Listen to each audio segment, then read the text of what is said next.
AI is not only making our lives easier, it is making thieves richer. As we head into a peak shopping season, you should be aware of the latest threats. Larry Zelvin is head of the Financial Crimes Unit at BMO Financial Group, and he joins us now to talk some more about this. Thanks for your time today. Thanks, Marla. Great to be here with you. How easy is it to become a victim of fraud these days? Well, you don't even have to try. They'll come and find you. Unfortunately, I think folks, they're getting you on your telephone, they're getting you on text, they're getting you on email, they're even mailing you things. No matter how you live your life, they're finding you. Okay. How has AI in particular made life easier for fraudsters? Well, it's lowered the bar to entry. It's so much easier for them to actually create a very convincing phishing or email or text. They're using deep fake to create video and voiceovers, so it can sound like somebody that is perhaps living in your neighborhood or somebody you grew up with. Meanwhile, they're actually living on another continent, and they've really crafted the art of how to lure people in and take their emotions to the places where they'll do things that they might not normally do. So it's really becoming a lot harder. If we would have asked me 2 years ago, I would have told you watch out for misspellings, watch out for little things, but they've gotten all that down. So it's almost impossible to tell the good from the bad, but there are some telltale signs. Okay, so if we are, for example, shopping online, you don't want to go to the malls, it's really busy, you want to do it online, what are some of the things we need to watch out for these days? Yeah, look, if it seems to be too good to be true, it probably is. Watch those deep discounted bargains, because in many cases, they're not real, they're fraud.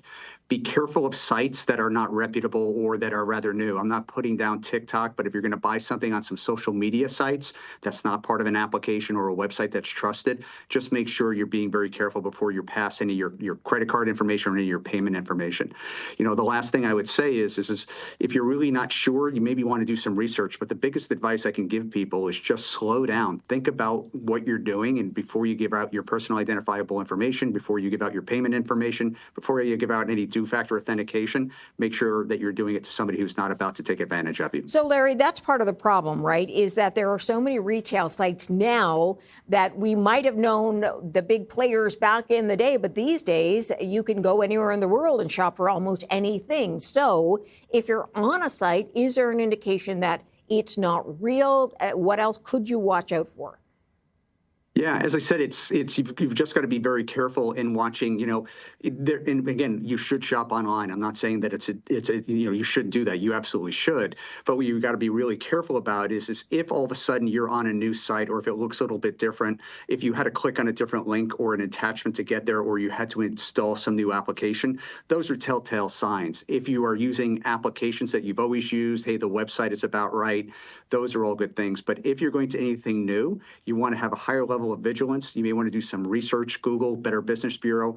But again, you just need to be careful out there, because there's so many bad actors that are trying to steal your money. Unfortunately, we can't defend against everything. You're going to have to do some of it yourself. And I know that's a bad answer, but it's just the way it is. All right. So that was online. What about if you're shopping in person at stores or at the mall? Do we need to worry about anything on that front?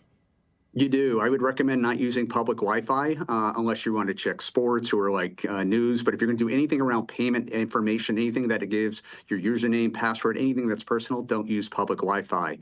Be careful of the QR codes. They're very convenient. It's a great way to kind of get to something quickly, but unfortunately, very few of us are actually looking at the link, and it could be taking you to a malicious site.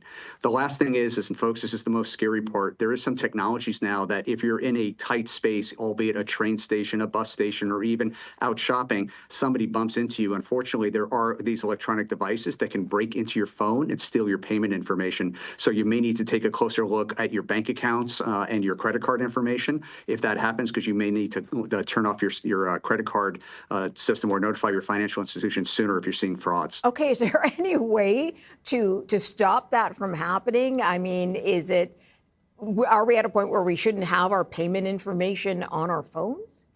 No, I don't think we're at that level yet. And again, it's one of those things that's happening, but not widespread. But there are some capabilities you can buy. I won't name them, but if you look and say, how do I protect my phone against these frauds that use the ability to steal that information, there are some blocking devices you can do. But folks, I will tell you, that's the exception, not the norm.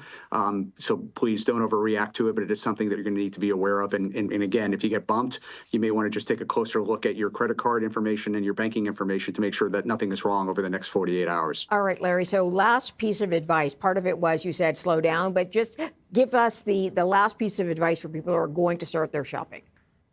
Yeah, look, just continue to watch your accounts. I have alerts whenever I spend over certain limits. Same thing with my family. If you detect that there's any anomalies, anything that's wrong, reach out to your financial institution, your credit card holder, whoever that may be.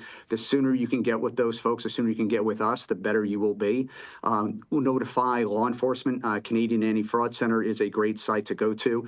The other thing is look, don't be ashamed. You're a victim. Too often people don't report because they feel like they've done something wrong. Somebody will yell at them, that people will criticize them. Folks, you're a victim. Please report. Please tell the appropriate folks that can help you. And folks, be careful out there, but enjoy the holidays. Larry Zelvin, thanks for joining us. Larry's head of the Financial Crimes Unit at BMO Financial Group.